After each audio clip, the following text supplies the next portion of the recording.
Você começou a vida empreendedora e física com quantos anos? Foi na mesma época ou foram situações diferentes? Foram gatilhos diferentes? A física e o empreendedorismo? Olha... Porque ter um corpo desse é um empreendimento, né? O investimento que você tem que fazer...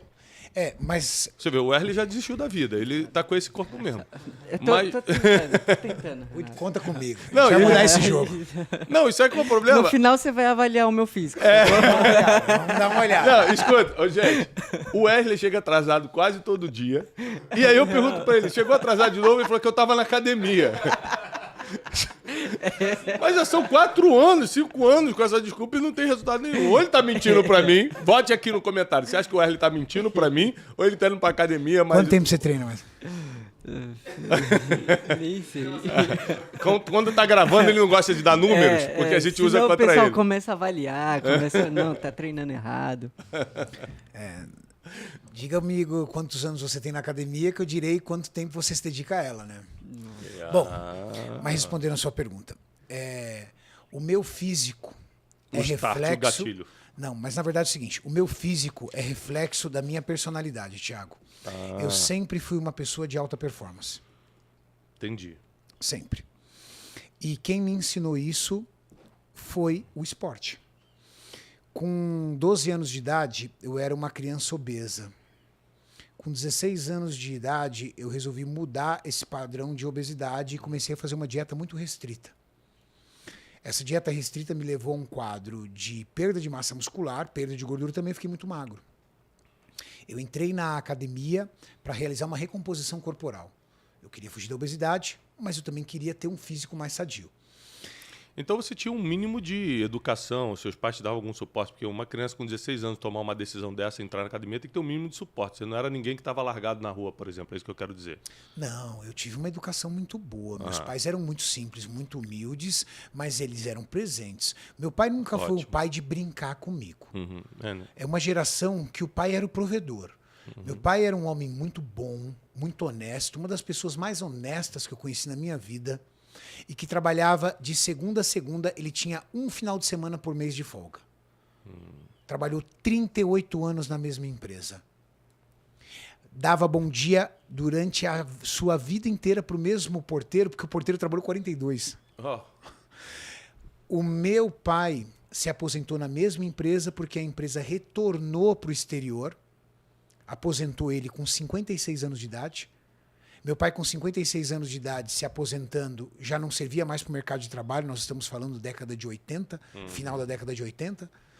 Ele entrou num quadro de depressão muito profunda que levou ele a um AVC e a um infarto. E meu pai teve algumas sequelas desse AVC. Então, meu pai tinha tremores, meu pai tinha dificuldade para andar. Então, meu pai, aos seus 58, 60 anos, foi quando ele teve esses problemas de saúde. Ele era um homem que parecia ter 75, 80 anos. Minha mãe, 17 anos mais jovem do que ele, sempre foi dona de casa. Eu sou de uma geração que a mulher era dona de casa e o marido ia trabalhar. Lógico. Meu pai e minha mãe, igualzinho. Uma coisa. Minha mãe se viu na necessidade de começar a trabalhar. O que uma dona de casa que nunca trabalhou na vida vai trabalhar? Empregada doméstica. Minha mãe começou a trabalhar como empregada doméstica. Só que minha mãe carrega os filhos e levava para uma praça no Parque de Ibirapuera, que não custava nada, para levar a gente para brincar. Minha mãe carregava os filhos e levava a gente no Sesc, que é um clube dos comerciários, pagava lá R$10 para nós entrarmos, R$15 para nós entrarmos na época e para nós brincarmos. Então, dentro de todo o esforço dela, minha mãe era uma pessoa muito enérgica. Eu tinha um chaveiro na minha cozinha com 3 modalidades de cinta. Eu tinha uma irmã 4 anos mais velho que eu, um irmão 4 anos mais novo. Então eu brincava com meu irmão. Ali era de acordo com o delito, entendeu? Cada cinta era de acordo com o delito. Igualzinho na época. Era uma educação antiga. Mas que para mim, para os meus irmãos, de alguma forma funcionou. Na nossa geração funcionava. Eu penso muito sobre jamais faria isso. A mesma coisa, exatamente. Mas funcionou. Eu não sei por que na nossa geração funcionou. Eu não consigo imaginar eu encostando num filho meu. Que mudou os conceitos e mudou também a fase emocional das crianças. As crianças Também estão muito acho. evoluídas emocionalmente. Muito evoluídas. E assim, você apanhava da mãe, dava 2 horas, estava beijando a mãe. Não, tá tudo certo. Tá beijando a Não, mãe. lógico. Entendeu? Ah, não vem aqui não, moleque, que eu tô bravo com você. Não, mãe, para com isso, tudo tal. Bom, eu morava na periferia de São Paulo, no extremo da Zona Sul, num bairro perigosíssimo. Muitos amigos meus morreram, ou viraram traficantes, ou viraram bandidos. E os meus irmãos e eu nunca nos envolvemos nesse tipo de coisa. Então tive educação. Eu te perguntei isso porque quando eu falo de família, as pessoas acham que família é uma palavra ligada à religião. E não é. A família é uma questão de sociedade, é uma questão social. Por exemplo, quando o pai sai de casa, ele cria um problema social. Qualquer psicólogo, qualquer psiquiatra vai te explicar isso. Então, porque o pai que coloca limite nas crianças, o pai que gera segurança emocional de proteção e de provisão nos filhos. Então, quando o casal separou, o pai sai de casa, essas coisas todas, e começa aquela desintegração de família, é uma questão social que está sendo gerada. E, geralmente, quem mesmo vindo de uma família simples aproveita as oportunidades e cresce é quem teve um mínimo de base familiar, porque eu entendo que existem vários modelos de família, então, mas um mínimo de base familiar para você, por exemplo, poder tomar a decisão de emagrecer, ao invés de entrar numa depressão e morrer, ou tentar contra a própria vida, que é o que os adolescentes estão fazendo hoje, diante de qualquer desafio, pequenininho já está pensando em se matar, você foi para a academia e foi para uma dieta e tudo. Então, por isso que eu perguntei sobre família, porque geralmente tem que ter um mínimo de base familiar para você tomar a decisão certa. É isso que eu quis dizer. Também. Mas eu não sei se você concorda com isso, Thiago. Você é um especialista, eu não. Eu tenho a sensação que a nossa geração era um pouco mais forte. Ah, claro. E então, ali era o lance seguinte também. Era uma coisa que você tomava as atitudes por si também. Do tipo, poxa, tá todo... Assim, minha mãe falava assim pra mim, moleque, é o seguinte, se você apanhar na escola e chegar aqui, vai apanhar 2 vezes. Tipo assim... Você vira. Hoje, se o menino chegar na escola e tomar uma bronca da professora, ele vem lá, a professora brigou comigo. Às vezes a mãe vai lá e bota o dedo na cara do professor. Chama advogado. Exato. Então é uma geração diferente. Então eu olhei e falei assim, cara, preciso fugir desse bullying. Os moleques estão pegando no meu pé, eu me sinto mal. O bullying na minha época, na sua... Quantos anos você tem, Thiago? 4-2. Na nossa época. O bullying na nossa época era uma coisa comum. A professora chamava você pelo apelido. A professora ria junto com os alunos. Exatamente. Não é agora o que era agora. Então, eu tinha que fugir desse bullying. E aí, eu encontrei na musculação um estilo de vida. Com 16 anos, eu comecei a treinar.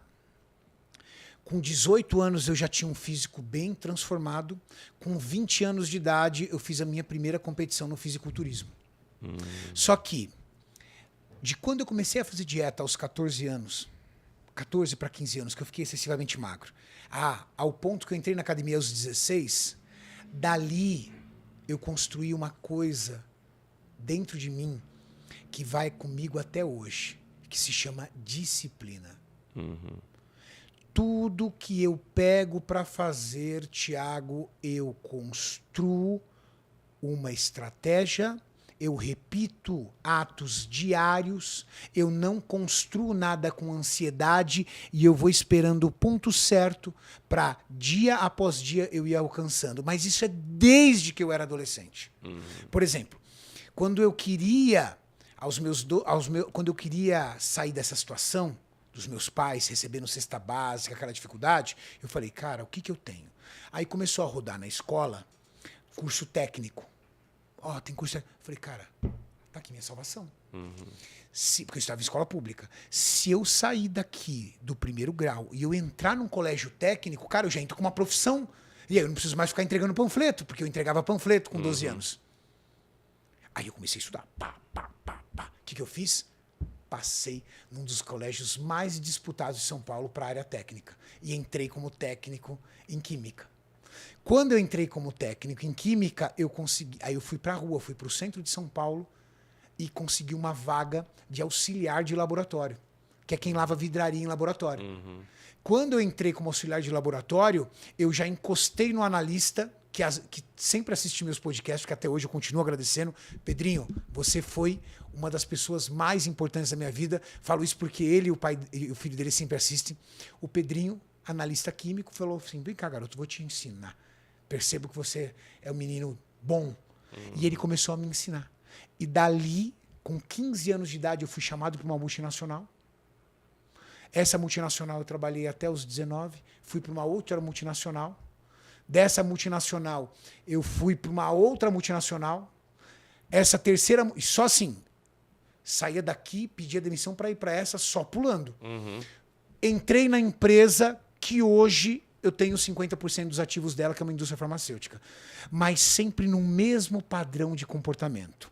Metódico, disciplinado, obcecado e muito arrojado.